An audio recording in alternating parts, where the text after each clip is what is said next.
guys, it's Rachel. Hudson is sleeping right there. You can see the top of his little head. So I'm trying not to talk too loud. I'm hoping you guys can still hear me okay. Uh, if not, I'm sorry. Let me know below and I'll try not to do them during his naps anymore when I can't be a little louder. The number one question that I get and that I've gotten from friends that watch this, family that watches this, even random, sorry, people keep messaging on Facebook, random subscribers that have commented that you guys have been asking is when we're planning on baby number 2.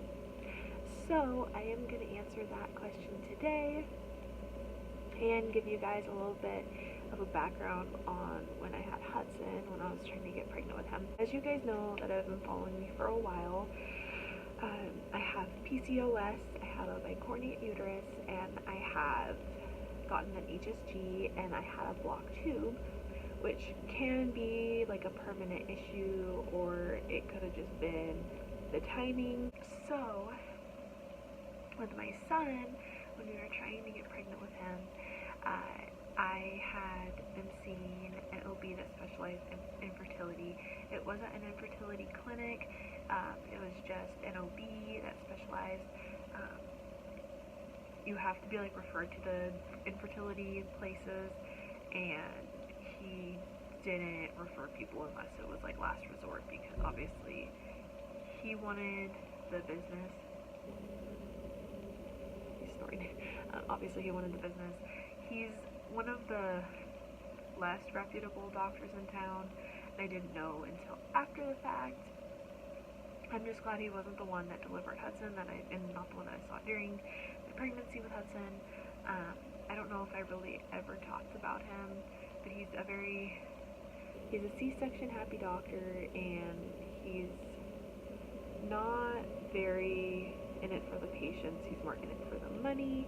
So if something gets him money, he will do it even if you don't need it, sort of thing. That's the vibe I get from him. That's the vibe everybody I know gets from everyone I know that's gone to him gets from him. He's just not a very honest, caring doctor, in my opinion. Obviously, not gonna say any names because those of you in my town who know him and love him, I don't want to put that out there. But he had me doing Clomid, metformin, Prevera, trigger shot, and I was doing ultrasounds.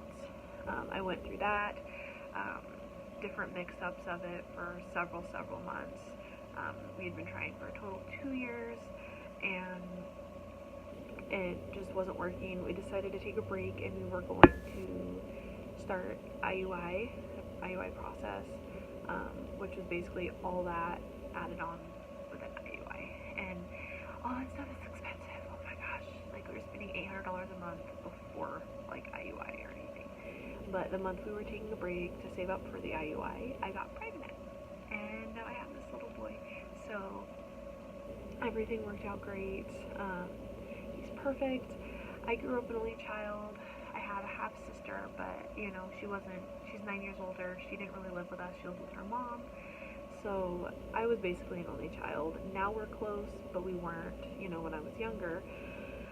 My husband has a big family. He has 3 older brothers, a younger brother, 2 younger sisters from his mom's side. So he loves a big family. He loves being close in age with his brothers, and I want Hudson to have siblings close in age. So to me, I wouldn't have minded getting pregnant, like, literally back to back. You guys know my history on some of my issues when I was giving birth. I still need to make my delivery video for that, and I will. Maybe tomorrow's nap, we can get that in. But yeah, it was crazy turn of events, but I still really want him to have a sibling, no matter what the past was. It wasn't anything risking my health or his health. I mean, I went to preterm labor, but it's nothing that would really be repeated because I'm a stay-at-home mom now. I'm not working all day. So that being said, the answer to the question is we have been trying. We've actually been trying. I got on the Implanon, the arm birth control, Nexplanon, whatever it is, the arm birth control when he was about 8 weeks old. Before that point, I can say we did not use any sort of protection or prevention method, but I didn't get pregnant. We didn't think I would. I was breastfeeding exclusively, and at about 5 months, I got it out. I was having horrible symptoms. We didn't necessarily want another right then, but we figured it took so long with Hudson, we might as well start the trying process, because they say that, you know, you have to try at least 6 months before they'll help. And so we were like, okay, we'll just start trying now, you know, not preventing sort of thing, because we know it won't happen. With Hudson, I wasn't even on anything at the time, but even the midwife that I saw with him thinks that it was the Clomid and the metformin and all that that helped just kind of boost my system. And then when I took a break, it was still in my system, and it conceived. So ever since the 5-month point when I got the birth control out, I've been taking ovulation tests. I've been checking cervical mucus, temping, all that stuff, you know, having intercourse like every other day during my fertile times, and pretty much even when I wasn't, honestly. And so I wasn't getting pregnant, and I wasn't even getting positive ovulation tests. So that was never really an issue with Hudson. It was like I got too many positives. Like I would get a positive for like a week straight. And so it was just the PCOS. But now, you know, I still have PCOS. I saw an ultrasound and everything, but it's just a little different this time, I guess. So I went to the doctor's yesterday for my yearly, just my pap smear, and I talked with the midwife I had him through and asked her opinion on everything I went through and took with the other doctor, the OB, at a different office. And she said that a lot of the stuff that I took wasn't exactly necessary per se. I'll just kind of leave it at that. So I'm just taking Clomid now. Just Clomid, nothing else. She said that the Clomid will keep my cycle regular because it will, you know, force ovulation. And then obviously after you ovulate, you have to have a period. So I am taking the 50 milligram Clomid twice a day. I am taking it together, and I started on cycle day 5.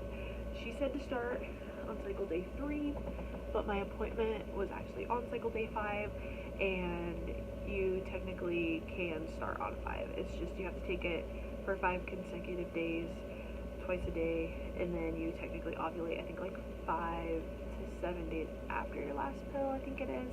I'm not 100% sure. I'm pretty sure. But, so we're trying Clomid for 3 months, and if I don't get pregnant by the end of 3 months, then we will go from there. I've had periods since Hudson, so, you know, I'm most likely ovulating, you know, it's just, I don't think it's a strong surge, not strong enough surge to, like, produce a healthy baby that's actually sticks and is, not gonna miscarry sort of thing.